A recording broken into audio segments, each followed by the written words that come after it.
नमस्कार स्टूडेंट, फिर से स्वागत है आपका हमारे यूट्यूब चैनल सुबहान्स क्लासेस में। हम आपको अपनी इस वीडियो पर बताएंगे राष्ट्रीय एकता पर निबंध कैसे लिखें या राष्ट्रीय एकता का महत्व पर निबंध कैसे लिखें। ये दो टॉपिक होंगे आपके, राष्ट्रीय एकता पर निबंध या राष्ट्रीय एकता का महत्व पर निबंध। 200 शब्दों में, 250 शब्दों में या 500 शब्दों में किसी प्रकार आपसे पूछा जा सकता है आपकी बोर्ड परीक्षा में।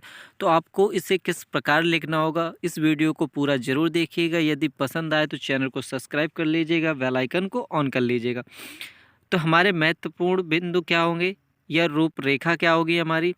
तो पहली हेडिंग होगी हमारी प्रस्तावना, दूसरी होगी हमारी राष्ट्रीय एकता की आवश्यकता एवं बाधाएं, तीसरी हेडिंग होगी हमारी एकता बनाए रखने के उपाय, चौथी होगी उपसंहार या इसे बोलते हैं निष्कर्षण। तो सबसे मेन होती है प्रस्तावना। प्रस्तावना में हम बताते हैं कि उस मेन समस्या क्या है, हमारा जो टॉपिक है उसके बारे में थोड़ा शॉर्ट में बताते हैं। तो प्रस्तावना हमारी, राष्ट्रीय एकता का अर्थ है भारत की आर्थिक, राजनीतिक, सामाजिक और वैचारिक एकता। हमारे धार्मिक विचार, भोजन, वेशभूषा और रहन सहन के तरीकों में अंतर हो सकता है, लेकिन हमारे राजनीतिक राष्ट्रीय विचारों में कोई अंतर नहीं है। राष्ट्रीय एकता एवं प्रेम के बारे में सत्य ही है।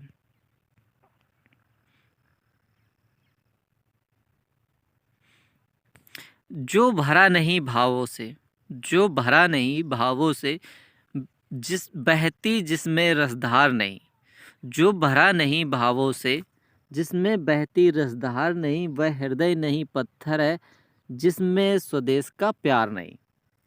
ये कोटेशन है या स्लोगन कह लीजिए इसे। जो भरा नहीं भावों से, बहती जिसमें रसधार नहीं, वह हृदय नहीं पत्थर है, जिसमें स्वदेश का प्यार नहीं। दूसरी हेडिंग थी हमारी राष्ट्रीय एकता की आवश्यकता एवं बाधाएं। किसी भी राष्ट्र की आंतरिक तथा बाह्य सुरक्षा को बनाए रखने के लिए राष्ट्रीय एकता की आवश्यकता होती है। राष्ट्रीय एकता किसी भी राष्ट्र की उन्नति के लिए परम आवश्यक होती है। जिस देश के नागरिक आपस में प्रेम भाव से मिलकर नहीं रहते हैं, एक दूसरे से अकारण ही लड़ाई झगड़ा करते हैं, वह देश कभी भी महान नहीं बन सकता है। उसके नागरिकों की जो ऊर्जा देश हित में प्रयोग होनी चाहिए थी, वह व्यर्थ ही चली जाती है। उस राष्ट्र से शांति और सद्भावना का लोप हो जाता है और ऐसी स्थिति में दूसरे राष्ट्र इसकी इस दुर्दशा का फायदा उठाते हैं। अंग्रेजों द्वारा भारतीयों को गुलाम बनाना इसी एकता के अभाव का दुखद परिणाम था। अतः राष्ट्रीय एकता को बनाए रखना अत्यंत महत्वपूर्ण है। इसके मार्ग में अनेक बाधाएं जो समय समय पर इस एकता को रोकने का प्रयास करती हैं, जिनमें से निम्न कुछ इस प्रकार हैं। जातिवाद, अपनी जाति को श्रेष्ठ तथा दूसरी जाति को निम्न समझने की भावना तथा जातिगत आरक्षण की सरकारी नीति ने एकता में दरार डाली है। पिछले कुछ वर्षों से आरक्षण के विरोध में देश में कई हिस्सों में तोड़फोड़, आगजनी तथा आत्मदाह जैसी घटनाओं ने राष्ट्रीय एकता को खंडित किया है। अलग अलग राज्यों ने प्रादेशिक विगत कुछ वर्षों में देश के कई हिस्सों में एकता की भावनाओं को कमजोर किया है। इसमें कश्मीर से कन्याकुमारी तक भारत में क्षेत्रीयता एवं अलगाववाद की भावना प्रबल हुई है। नेक्स्ट हेडिंग है हमारी सांप्रदायिकता। सांप्रदायिकता की समस्या ने देश की एकता में बाधा डालने तथा समाज को विभाजित करने का कार्य किया। इस कार्य में कुछ क्षुद्र राजनीतियों और धार्मिक नेताओं ने भी मदद की है। भाषीय विवाद, कुछ समय से अपनी भाषा, अपनी बोली, अपने साहित्य और अपनी संस्कृति को श्रेष्ठ तथा और दूसरे को अपने से हीन समझने की भावना बढ़ी है, जिसने एकता को कमजोर करने का कार्य किया है। नेक्स्ट हेडिंग है एकता बनाए रखने के उपाय। हम एकता कैसे बनाए रखें या एकता को बनाए रखने के क्या क्या उपाय करने चाहिए।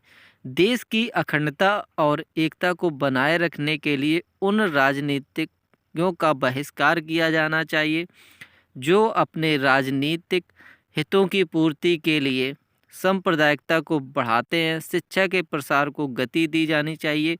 मैं के स्थान पर हम की भावना का विकास किया जाना चाहिए तभी राष्ट्रीय एकता को बनाए रखा जा सकता है। उपसंहार या से बोलते हैं निष्कर्ष। निष्कर्ष क्या निकलता है? विज्ञान की उन्नति के कारण आज भौतिक विकास अपनी चरम सीमा पर है। यदि भौतिक विकास के साथ साथ वैचारिक विकास भी बनाए रखा जाए तो राष्ट्रीय एकता की भावना को बल मिलेगा, जिससे देश और भी मजबूत होगा। एक संगठित देश को विश्व पटल पर बड़ी शक्ति बनाने से कोई नहीं रोक सकता। हमें यह नहीं भूलना चाहिए कि जो राष्ट्र संगठित होते हैं उसे ना कोई तोड़ सकता है और ना ही कोई उससे कुछ बिगाड़ सकता है। अतः प्रत्येक भारतीयों का यह कर्तव्य है कि देश की एकता तथा अखंडता को बनाए रखें, हर संभव प्रयास करें। यदि आपको ये वीडियो पसंद आया हो तो चैनल को सब्सक्राइब कर दीजिएगा, बेल आइकन को ऑल कर दीजिएगा। यदि आप इसे पीडीएफ में पाना चाहते हो या इस ऐसे को आप पीडीएफ में देखना चाहते हो तो आपको गूगल पर सर्च करना होगा subhansclasses.com। जब आप गूगल पर सर्च करेंगे subhansclasses.com तो आपको हमारी वहाँ से वेबसाइट खुल कर आएगी। तो उस वेबसाइट में आप सभी प्रकार के निबंध, एप्लीकेशन, लेटर, पढ़ाई से संबंधित सारी जानकारी पीडीएफ में आप प्राप्त कर सकते हैं। तो आपको याद रखना है, गूगल पर सर्च करना है subhansclasses.com। मिलते हैं नेक्स्ट वीडियो में, तब तक के लिए बाय बाय।